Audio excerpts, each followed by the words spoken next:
you. For those of you who were not with us last week, welcome. This is a drop-in. You don't have to be here every week, but we are sort of thematically moving through the holidays. Last week, we focused mainly on music that we hear in the evening service on Rosh Hashanah. And today, we're going to focus mainly on music from the Rosh Hashanah morning service, not necessarily in order. And I'm going to start with one of my very favorite texts of the High Holidays, and it's a piece of liturgy called B'Sefer Chaim. And even for those of you who may be the most rudimentary Hebrew students, those are two words that many people would readily recognize: Sefer, which means book, and Chaim, which means life. So we say B'Sefer Chaim, into the book of life. And this particular liturgy is inserted into our prayer for peace. In the evening, that prayer is Shalom Rav. And in the morning, that prayer is Sim Shalom.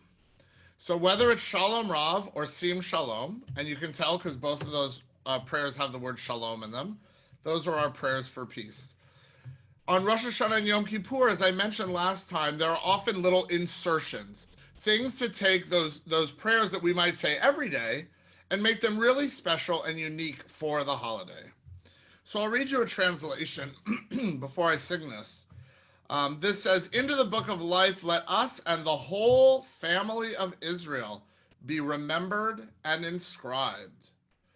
And then it lists all the things we want for our lives in the new year. May it be a life of goodness, a life of blessing, a life of prosperity, and may it be, of course, a life of peace.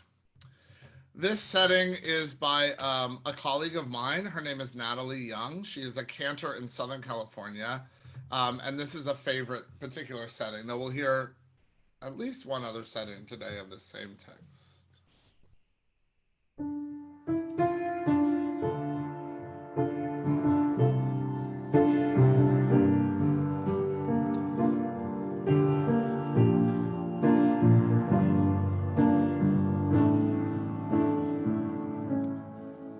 B'Sefer Chaim, beracha v'shalom, u'fanasa tova. B'Sefer Chaim, beracha v'shalom, u'fanasa tova.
Such a beautiful, beautiful melody. We will come back to that text in a little bit.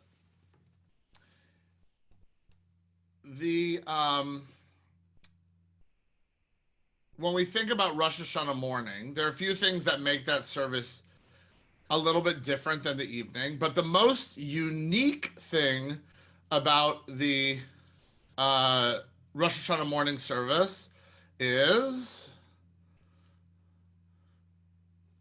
anyone know? Anyone want to type it in the box? There's something that happens uniquely at the Rosh Hashanah morning service that we don't have at any other service. What could it be?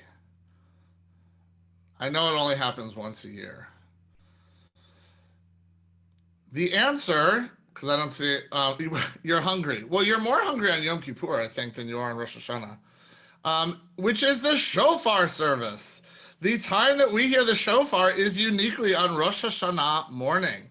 That is when we hear all of the different blasts of the shofar. And the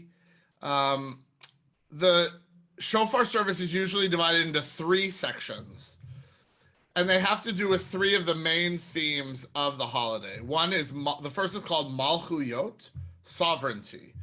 One of the main themes of Rosh Hashanah, theologically and liturgically, is the theme of sovereignty, is the theme of understanding our relationship to God.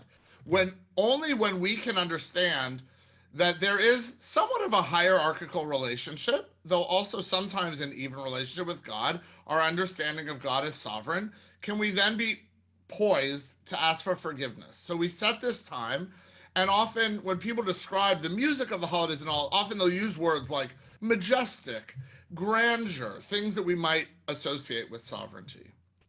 The second section is called Zichronot, remembrance. And this is certainly a time also of memory, of reflection, but also memory of generations that come before us. And the third, perhaps most obvious name is Shofarot, being called to awareness, being awakened to our duty, being awakened to the work we must do always. But in particular, when it comes to things like tzedakah and tikkun olam, but also to awaken to our own self-awareness.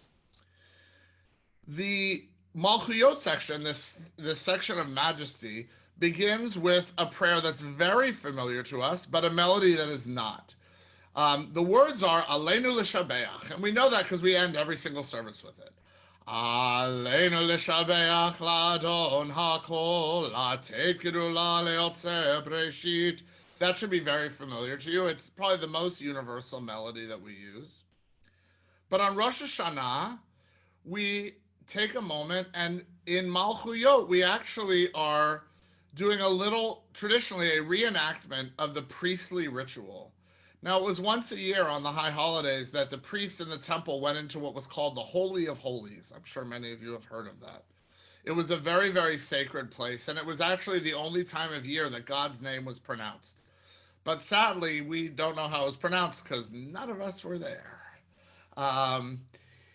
And it was the one time of year that the priests would actually fully prostrate themselves on the ground.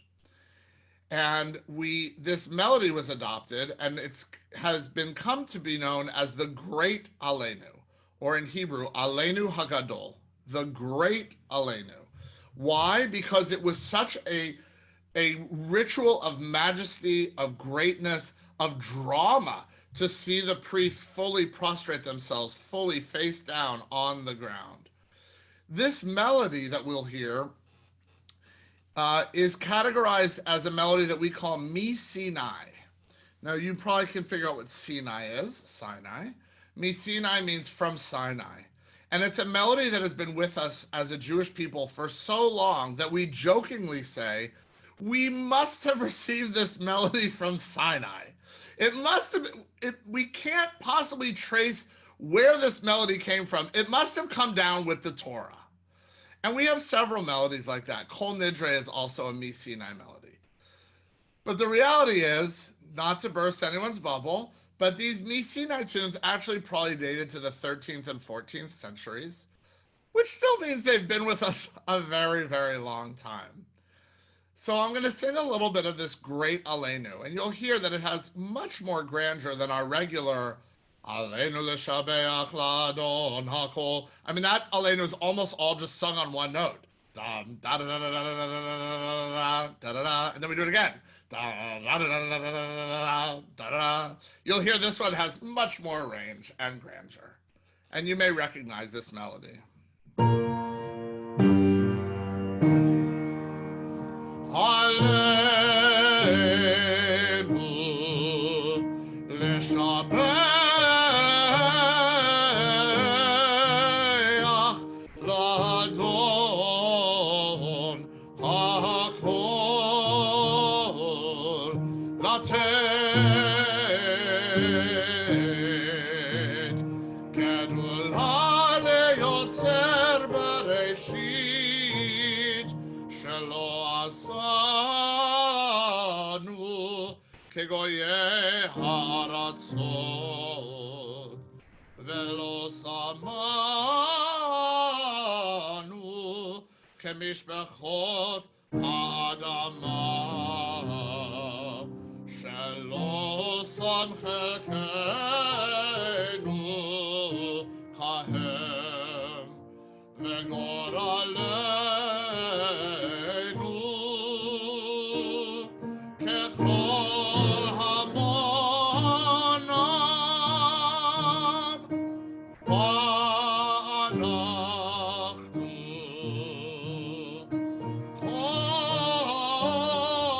koreim umishtachavim umodim lifnei melech malachei hamelachim hakadosh baruch hu.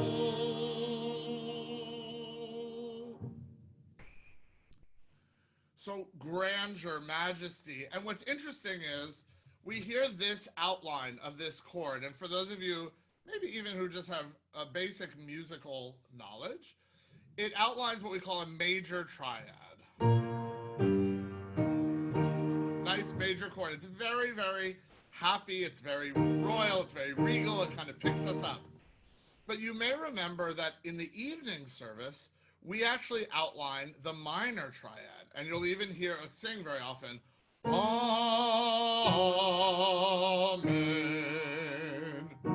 So in the evening, a little minor, and then the sun comes up in the morning and we hear major. So this is all tied to what we call nusach, that is to say, the modes and the motifs that we use on the different holidays are unique to the time of day, the day of the week, and the time of year, whether it's a holiday or not. So just something to listen for are some of those outlines. Why did the rabbis, Harry asked, why did the rabbis stop prostrating themselves during the Great Elenu? Well, I would say it was largely a reform thing, and actually came back to a time when even reform rabbis didn't even bow during, quote, regular Elenu. This idea, I think, for a while, especially in Reform Judaism, of thinking of God as king, and at the time, certainly they would have used that terminology and not use words like sovereign, but in fact, gendered terminology, was something that I think people did not resonate with the early reformers. The early reformers were moving away from that kind of notion of royalty, of looking at God in that sort of way. When this whole idea, of course, of Malchuyot came about, this all came about at a time when the king was the king, right? And so who could you possibly imagine is greater than a king in your own sovereign nation that you were living in, but God? In fact, if you think about, actually, it's interesting. If you think about the text of Aleinu, we say, Lifnei melech malchei hamlachim. What does this mean? Lifnei melech malchei hamlachim. It says that we bow ourselves before the king of the kings of the kings. Where does this idea come from? Well, first of all, for those of you who may be familiar with Christian theology, Jesus is often referred to as the King of Kings. If you know Handel's Messiah, it's right there in the text. The King of Kings. So we wanted to be sure that nobody thought that that was the king perhaps we were praying to. So what did they do? They said, we're going to pray to the King of Kings of Kings, to really be sure that our king was at the highest rung of all kings. You know, as things go in cycles, you know, there were times that we did prostrate ourselves even at Temple Isaiah in recent years, and certainly we bow now. You know, we have come often full circle with the rejection of tradition to bring back more tradition. But yeah, I that never really went away, I think, in the conservative and Orthodox movements, but did have a brief hiatus within the Reform movement. As many of you know, I don't know when it was, maybe 3 years ago, that we started using this prayer book, Mishkan HaNefesh. And this was a new publication. Now I don't remember what year it came out, but I'm sure I can find it. 2015 was when it was first published. I don't think we used it maybe until 2017. And this was to be a companion to the prayer book we use on Friday nights, Mishkan Tefillah. And they added liturgy in this one, including this, this text, which was a text of preparation for worship. And I'm going to see, I have this video that I'm going to try to find real quick to show you.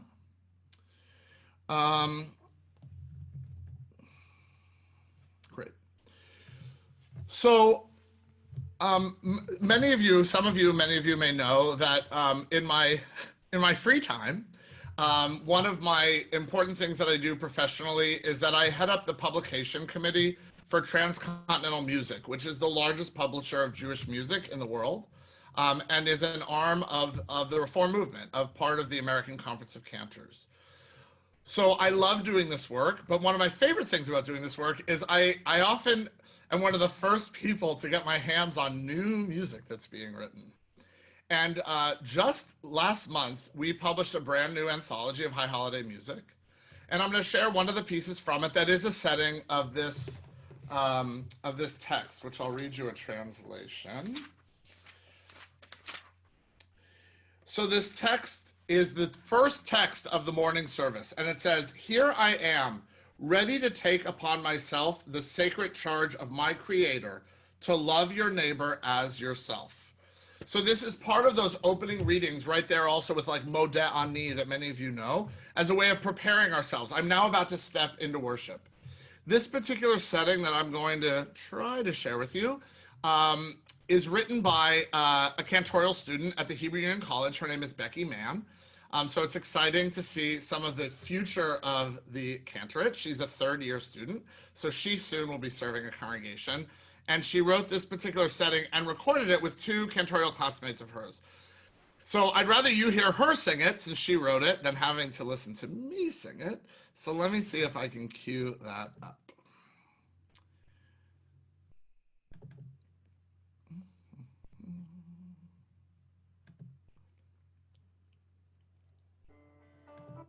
Okay. Oh. Okay, there we go. So I'm going to share my screen with you so that you can enjoy this. I'm going to do that. I'm going to do that. I'm going to do that. I'm going to do share.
I couldn't see you while that was playing, but could everyone hear that? Yes. Okay, good. I think it's so beautiful. So, so beautiful. And so, like, one of those moments, like, I feel like the American Cantorate is in good hands. We have talented, amazing voices who are writing beautiful melodies for the future of our movement. So, yeah, wow, just really, really moved. Yeah, beautiful, beautiful harmonies. So, getting back to, you're right, Leslie. It's a hard act to follow, but I have to do it. Um, Hopefully, what I provide next is good as well. Getting back to the shofar service, part of the beauty of the shofar service is it really provides a rhythm for us. There's a certain pattern that happens. There's usually a scriptural reading, or rather a study reading, followed by scriptural readings from Psalms, and then the shofar blasts, and then we hear two pieces of liturgy each time after the shofar blasts. One is called Hayom Harat Olam, and the other is called Areshet Sifatenu. And Hayom Harat Olam is also just such a central theme to what the holidays are about. It says, today the world is born anew. Sometimes people say, today is the world's birthday. This is when we celebrate this renewal of earth. This day, the whole of creation stands before you to be judged. As we are your children, love us in the way of parents. As we are yours to serve, guide us by the light of your justice, grace, and holiness. The melody that I'm going to sing now is the melody that we're very used to hearing at Temple Isaiah. It was written by Richard Silverman, who was a cantor at Temple Isaiah a few cantors before me. And I think it's very beloved and very well known by the congregation. I'll sing some of it, or maybe all of it for you. It goes by pretty quick. Hayom Harat Olam, Hayom Harat Olam, Hayom Harat Olam, Hayom Harat Olam, Hayom Harat Olam, Hayom Harat Olam, Hayom Yamid Bamishpat Kol Yetzurei Olamim, Im Kevanim, Im Kavadim, Hayom Harat Olam, Hayom Harat Olam, Hayom Harat Olam, Hayom Harat Olam, Hayom Harat Olam, Hayom Harat Olam, Im Kevanim Rachamenu Kerachema Abanim, Ve'im Kavadim Enenu Lecha Tluyot עד שתחננו ותוציך אור משפטנו היום קדוש היום הרת עולם היום הרת עולם היום הרת עולם היום הרת עולם היום הרת עולם היום הרת עולם.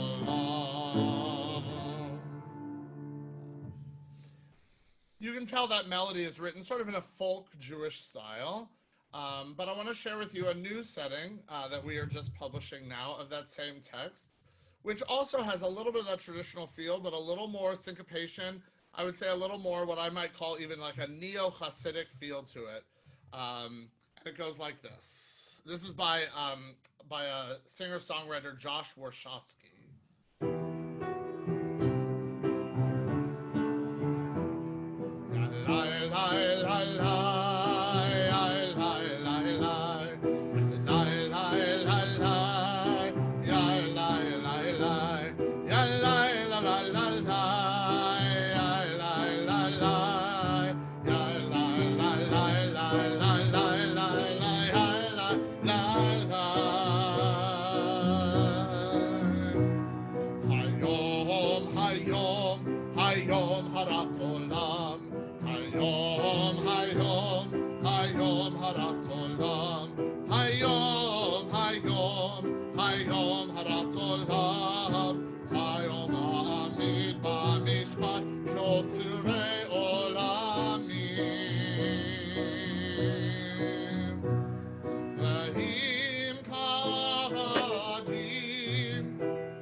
עד שתכוננו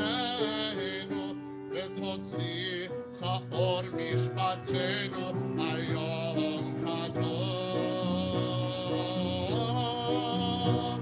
היום, היום, היום הרת עולם, היום, היום, היום הרת עולם, היום, היום, היום הרת עולם, היום יעמיד במשפט כל צורי עולמים.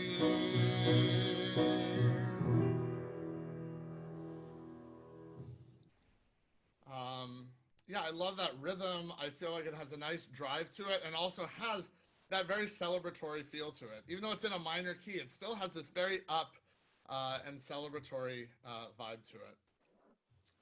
So I'm going to close our session today with a piece that actually closes Rosh Hashanah morning service. And some of you on this session are in the choir and have been working really hard on this. It's one of the things I'm excited to share with you is that even though we cannot be together to sing as a choir, the choir, I assure you, has been working very, very hard on creating some amazing choral videos that are going to look visually a little bit like the screen you're looking at now, where everyone's going to be in their own box. They've all pre-recorded. We then mix all of the videos together. They have taken incredible care to sing with great precision and great love.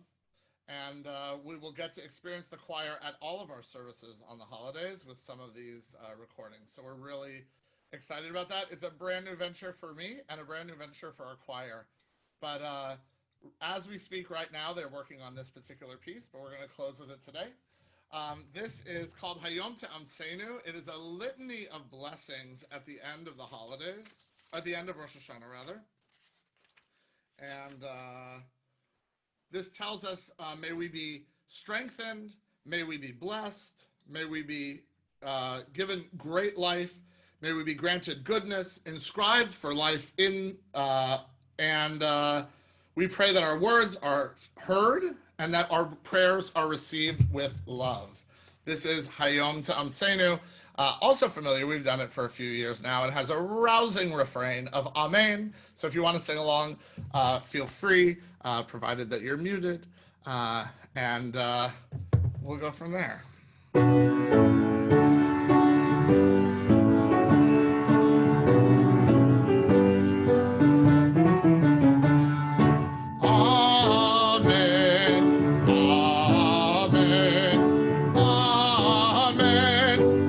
Te'amseinu, amen. Hayom tevarchenu, amen. Hayom tegadlenu, amen. Hayom tidrashenu letova, amen. Hayom tiktavenu lechaim tovim, amen. Amen. Amen. Amen. Hayom Te'amseinu, amen.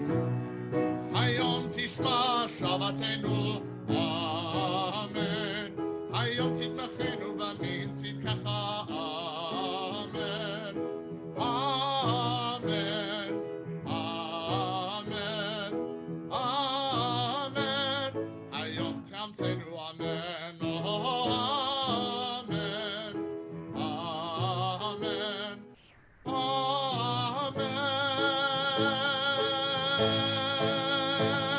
Hayom Te'amseinu, amen. So may indeed you be filled with blessings all throughout Elul and through the holidays.